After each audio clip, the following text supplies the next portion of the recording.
Okay, well, hey there, everyone. This is Cow playing some Eternal Darkness, and well, let's just look at the next chapter page here. It's a thing. Dreams. Modern psychology offers only unproven theories. Some see them as the meaningless tossing and turning of a brain settling into a restful sleep. Others see them as laden with symbols of our unconscious desires. To still others, dreams represent the upwelling of the archetypes, normally hidden deep within the recesses of the human collective unconscious. Of one thing I am certain. After a brush with the ancients, our dreams metamorphosize into nightmares.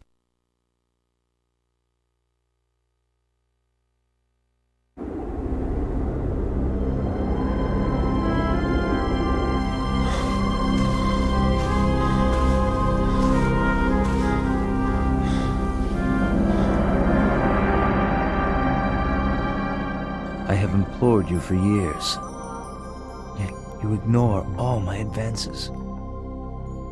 You dominate my dreams, and I can think of nothing else. I fear I desire you many 100 times more than you love me. My life has become a waking dream, Karim. For weeks, I have dreamed of an ancient treasure, so precious that it changes all life around it. It must be mine, Karim. If you truly desire me, as you say, then you will find this for me. Bring this treasure to me, and I will be yours. Both of our dreams will come true. I need nothing more than you. You have enthralled me to the point where I can think of nothing else.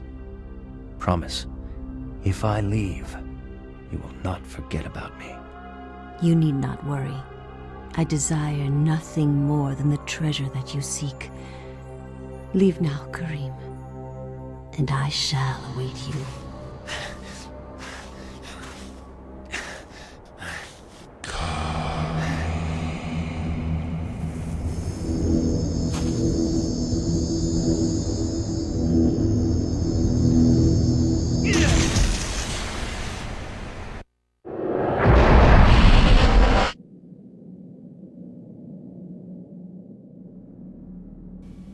Karim is a Persian nobleman trained in the art of the sword, but he's also the kind of guy who's probably going to text you after your second date to tell you he's in love with you. He's voiced by Rino Romano.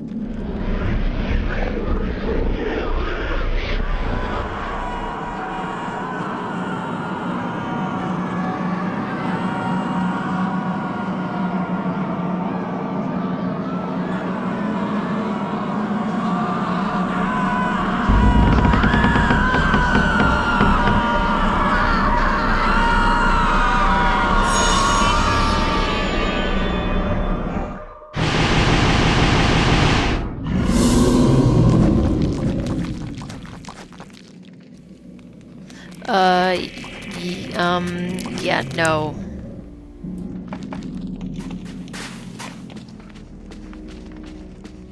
Karim's main weapon is the Talwar, which is a curved blade kind of like a scimitar, but there's a little issue with the game calling it that, considering this takes place in AD 565 and Talwars didn't exist until the 1300s.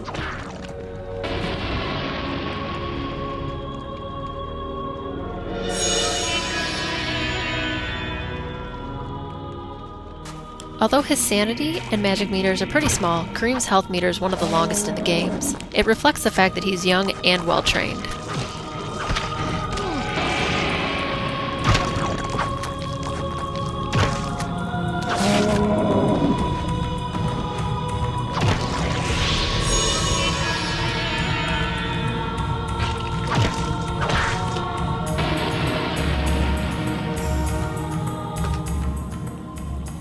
In addition to the type of barrier we saw last chapter, where an enemy must be killed for the barrier to go away, there are also ones that are only removed by picking up new runes.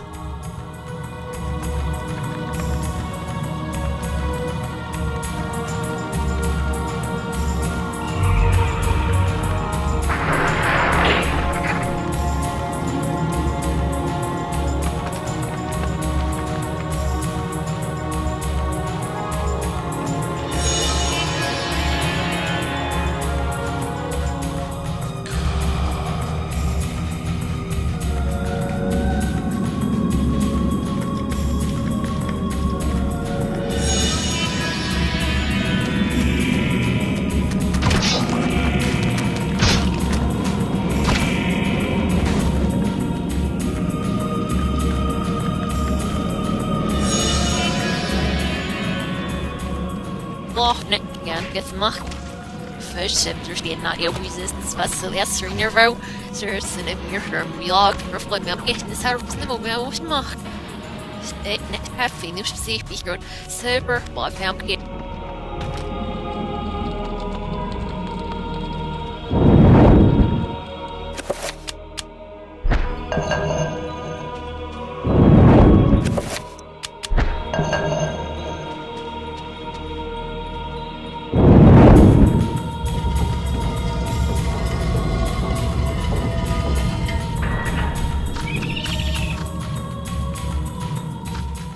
Here are some Chaturga trappers, although they're no different than the Zeltoth ones.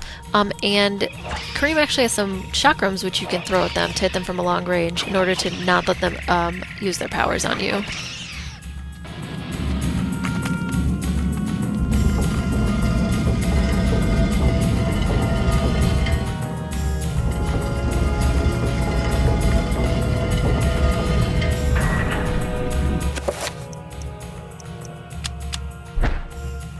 The torch is a pretty hit-or-miss weapon. On some creatures it does remarkable damage and will kill in one hit, and in others it does none at all.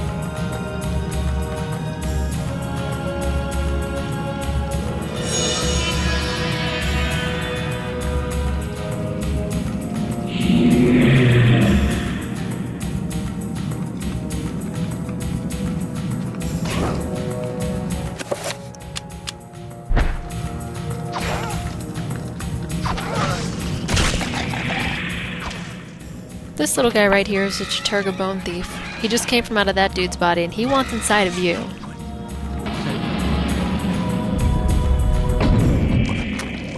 For each type of zombie, there's occasionally a Bone Thief of the same kind inside of them. You can also see here that this is our first occasion with our sanity level getting low enough that we actually are flashing red as we lose health.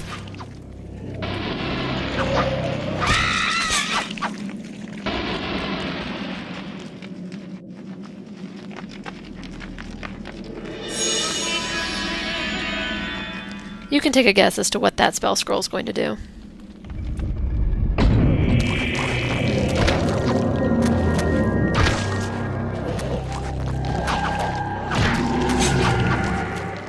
The barrier on the north side of the room is one we don't actually have the room. What is that?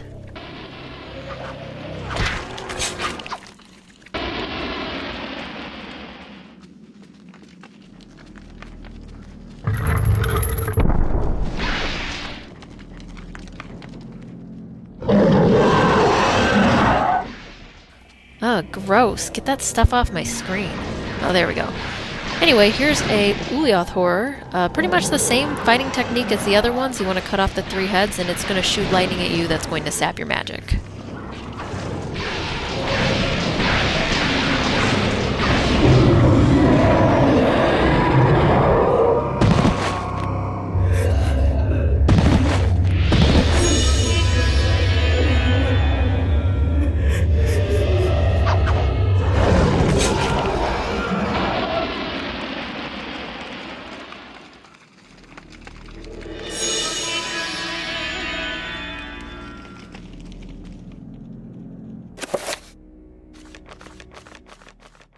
Even though we have all the runes we need, the game will not put together the recover spell for us because we don't have all of the codex.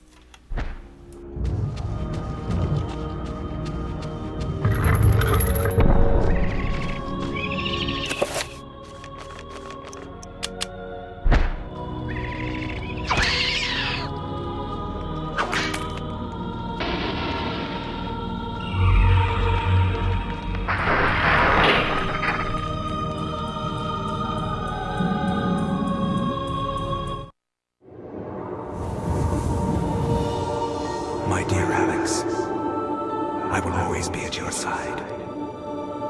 There are times when insanity takes hold, and nothing seems right. During those times, I will help you. Fear not, for I will keep the darkness away. This isn't really happening.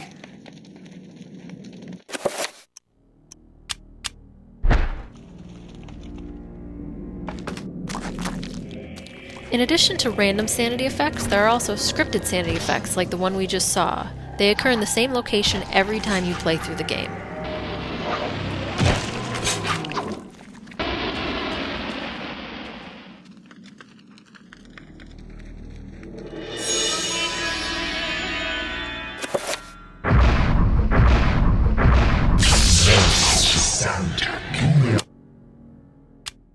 And now, because we're playing through on the Xelatoth alignment, we have the most worthless spell in the game, the Recover Magic spell.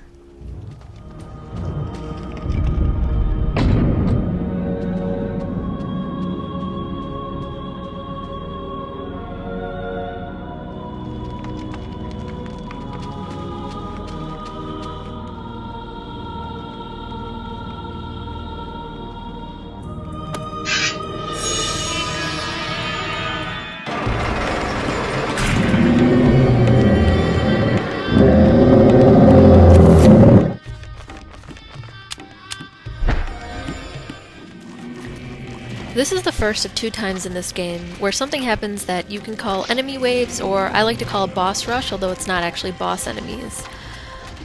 What happens is you are treated to a group of enemies like this, and you must kill all of them before moving on, and at the end you get a bonus item. And both of these things happen in this chapter of the game.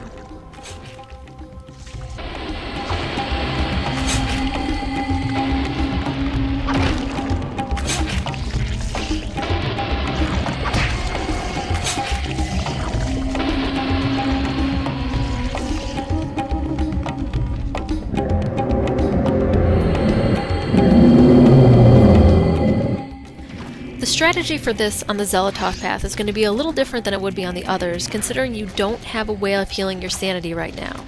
You need to make sure that you finish off every creature that you're fighting, because if you do not, your sanity will dip to 0. And right now, we do not have a healing spell, so we are limited by the amount of times we can heal with the amulet that we have.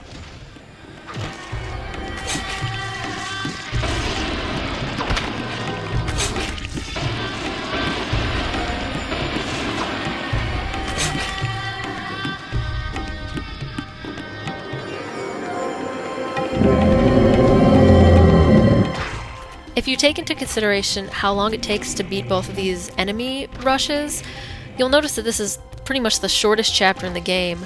Although you get a lot of things, there's not really puzzles, there's not really a lot of imaginativeness, just a lot of hacking and slashing.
Now that we have the Xelatoth rune, we are automatically able to align any spell that we've already made with Xelatoth.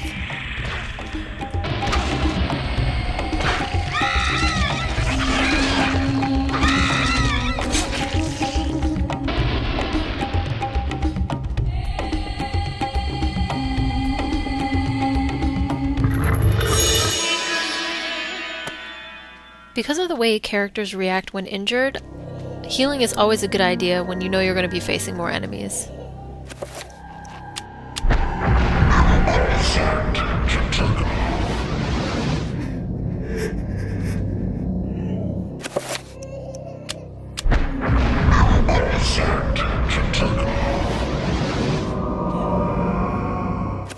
And since we can now, let's use the Recover Sanity spell to try it out.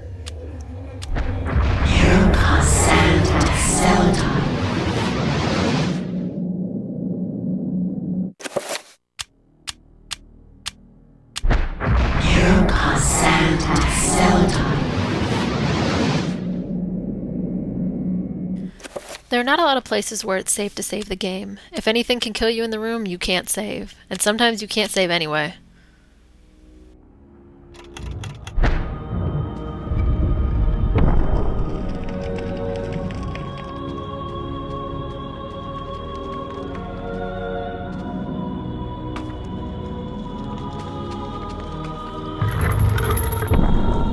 We've enchanted items before to fix them, but you can also enchant weapons in order to make them stronger. They will generally be stronger against all enemies, but particularly stronger against the weaker alignment. Enter by Zelda.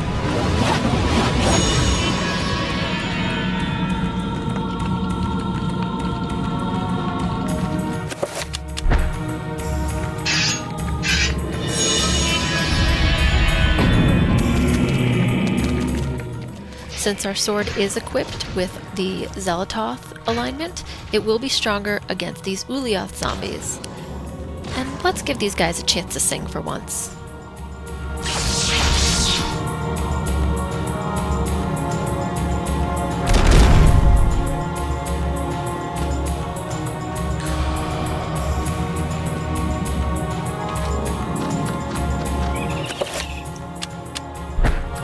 Much like the wall getting in the way of the two-handed sword, the wall right here is getting in the way of our chakrams.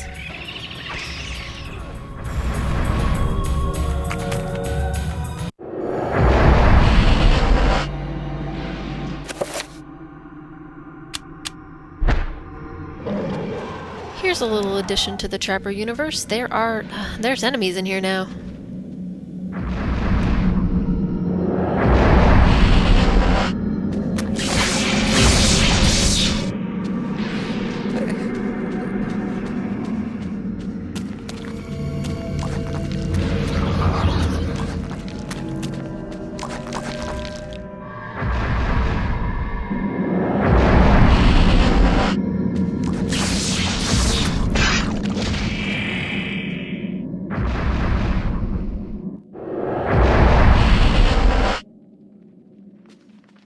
There are very few secrets in this game, and once you miss them, you are out of luck. So here we have our ruby effigy, which will be used for a later part of the game.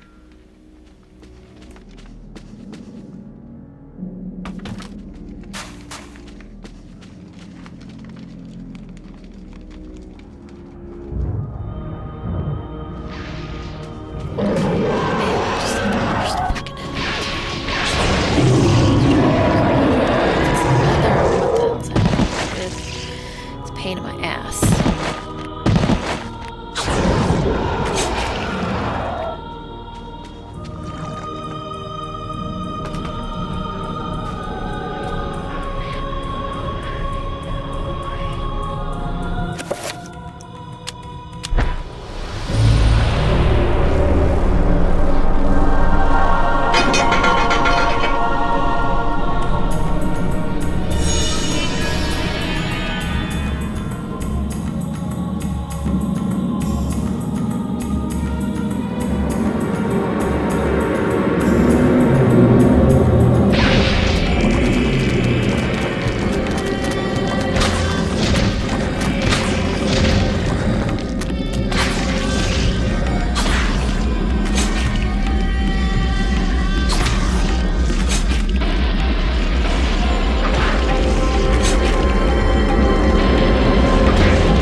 A lot of people consider Eternal Darkness Zelatoth Path to be the easiest way of playing through the game, and while that may be true in some respects, it's definitely way harder, especially in this chapter in particular. Currently, the only two alignment runes we have as Zelatoth are Zelatoth and Ulyaoth, which means the only recover spell we have that's really worth anything right now is the Recover Sanity spell.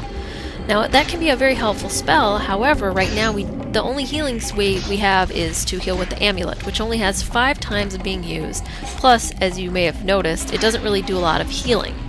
So at this point in the game, if you're out of the amulet, you're pretty much out of luck when it comes to healing yourself. And once your health gets low, this is really hard to fight because you have so many zombies coming at you, and you'll be moving very slowly.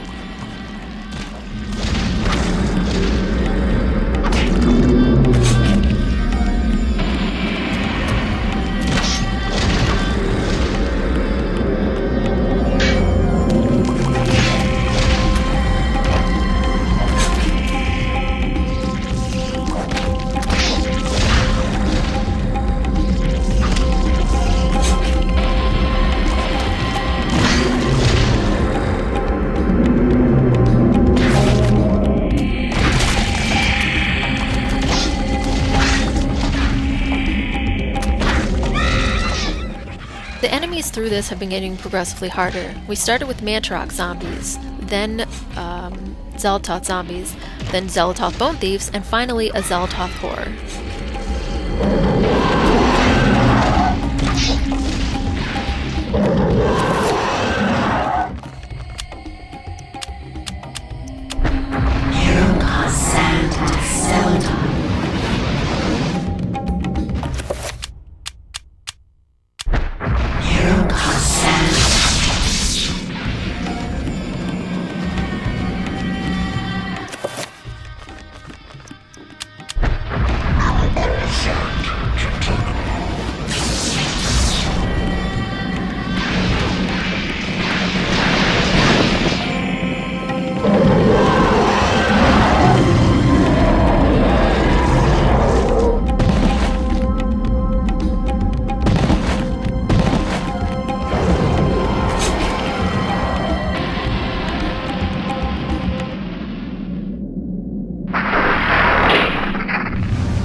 Karim, we will be together forever. Chandra?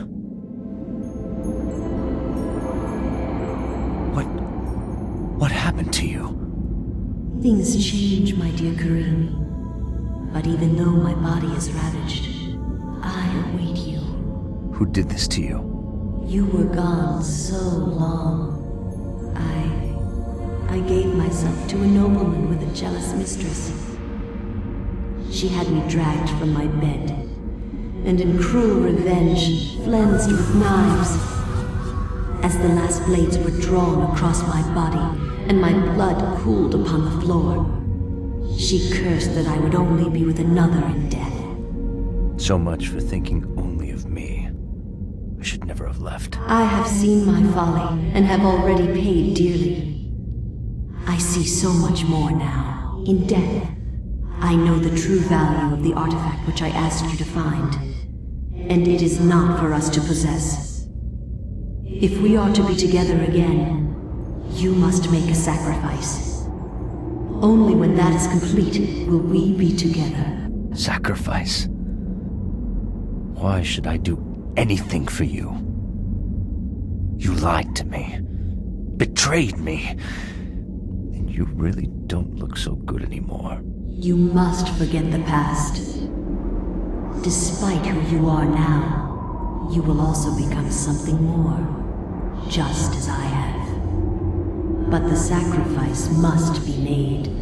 We must remain here and guard the artifact. Dark things will come to claim it, and you must be strong to keep it from them. Without your sacrifice, the world will fall into eternal darkness. The things I do for love.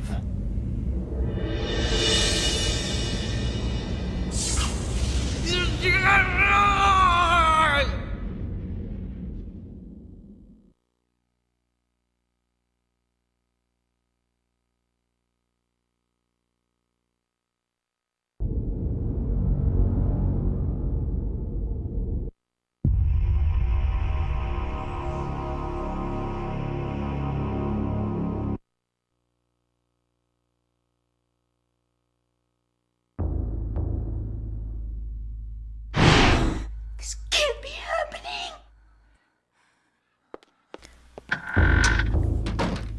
I've always wondered if that's the actual title they would use for a sequel, had they made a sequel to this game.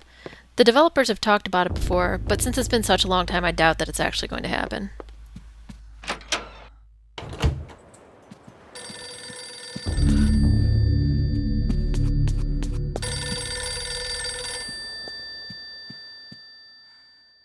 Hello? Remember me, Alex?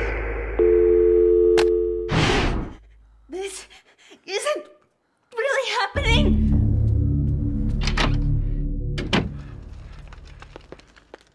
Who locks their pantry like this? How did Edward get any food?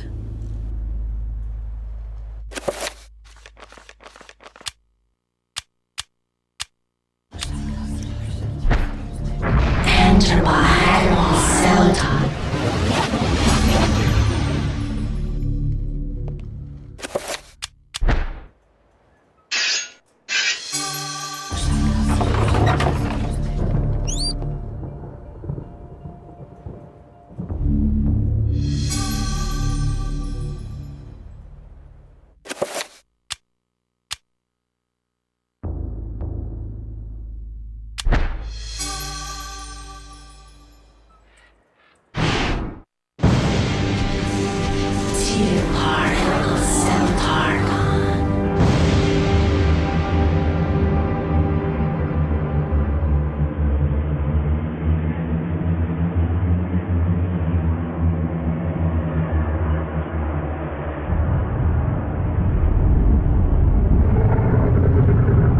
My liege, the future is yours. The light in the age of darkness has been extinguished. The pillar of flesh has been constructed. The master of chaos, the keeper of the ancients, is long dead. The planets will be in alignment soon. All is prepared for your arrival. I will begin the final incantation that will bring you into our world within days. The next millennium will truly usher in a new age. Your guardians, now prepare the gate!